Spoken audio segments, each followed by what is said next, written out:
Surprise! It's me, Candace, and I want to talk a little bit about the importance of self-defense. So, why is self-defense important? Because it helps prepare you for unexpected events. Today, we're going to focus on the physical part of self-defense, but self-defense is much more than just physical. There are essentially 5 D's to self-defense. There's deter, detect, delay, deny, and defend. And that's what we're going to focus on today. So we're going to start off with strikes, and I'll focus on some hand techniques. So when you think about defending yourself with your hands, most people think of punching. But unfortunately, for those that are less experienced with self-defense or martial arts, punching takes a long time to learn how to do right without hurting yourselves. So I'm going to show you how to use the palm strike. So you're going to take the heel of your hand and you're going to step back with your dominant foot and place your hand at your hip. Then you're going to thrust forward, aiming with the heel of your hand and utilizing your hip as you come all the way through the target. Your target would be a soft spot like underneath the chin, the nose, or even to the rib cage. So again, palm strike, utilizing that hip. Now let's see the palm strike applied to a target.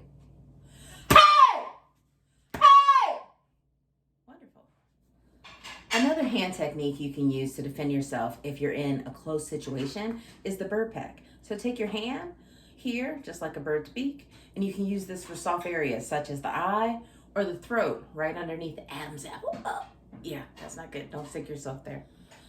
As you're moving lower down the body, you can use that handy dandy elbow. You can use it to attack up high, across, and behind. The last strike I want to show is the knee. So you can go ahead and take your dominant foot, step back, and then you would thrust your knee into your attacker. So if I have a target right here, I'm going to hold this target as if it's my attacker. So this is perhaps their waist, behind their head, their neck. Then I'm going to bring my knee to the target. So again, I'm going to bring my knee to the target, keeping one foot on the ground at all times.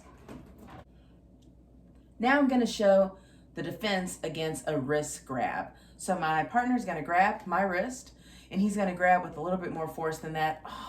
And it's like, oh no, I can't get away. So the first thing we wanna do is show what the weakest part of the grab is. So if I let you see right here, wherever the person's thumb is, that's the weakest part of the grab. So what I'm gonna do is I'm gonna try to take my force and go towards the thumb. There are multiple ways to get out of this attack. So I'm gonna show one first. So I'm gonna go ahead and take my other hand, secure it, come across, and then again, I can wind myself up for that palm strike that we learned earlier, but I'm not gonna hurt my attacker. So again, I'm gonna take my other hand, come up this way, and then strike. Now, sometimes that might be a little abrasive on the wrist. So here's another one. We can go directly up. So think about it like your elbow is gonna come up to hit the person, and then again, you can follow with a strike or escape. And finally, if that's too much on your wrist, then what I recommend is stepping closer to your opponent, and then you're gonna take this forearm and try to make it hit that person's forearm here. So I'm gonna come up, and again, it doesn't rip on the skin by the wrist, but I am very close to my attacker at this point, so I definitely would follow up with some type of strike before I escape. So that's the wrist grab. Thanks. Grab your wrist, but this time with the other arm. So at this point, there's other things that you can do. Again, the weakest part is by the thumb, so I could just release and try to escape.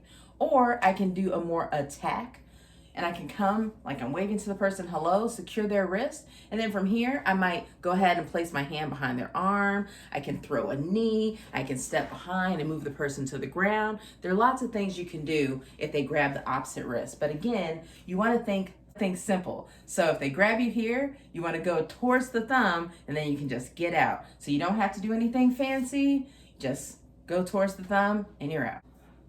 Let's say our attacker attacks us from behind.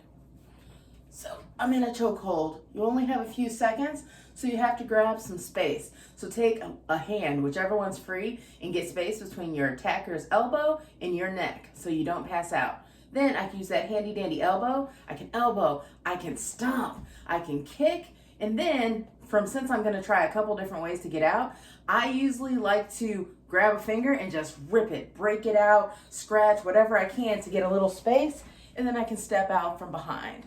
Let's say my attacker attacks me from the back as well. I can also turn about. So again, first secure that space on the wrist. Try to break a finger, release the hand so you have more space. And then you can also turn to the front, hey, hey, hey, and attack.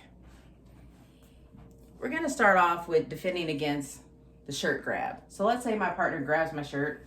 Here, there's a little space between me and my opponent. So I have a couple different options. I can take my hands, come in, and break out like a fountain. At this point, I can go on the attack or I can escape. I can grab behind and do that knee strike, grab behind the shoulders, or I can just leave. Let's say they give me some space again, they're grabbing my shirt. Instead of doing this inward fountain, I could also take one hand, interweave it in, grab my hands, come across, breaking, and then strike. Or let's say they grab my shirt, but there's not a lot of space. So I don't have a lot of time to react. I could headbutt. I'm not a big fan of headbutting, but I can use that bird peck since I'm close. I can bird peck to the eye, to the throat. But again, my hands are free, so I can take this, grab a finger, try to run away. But again, you don't want to overthink it. Think about what is available on the person to attack, where are their vulnerability spots, and then get right out of there and escape.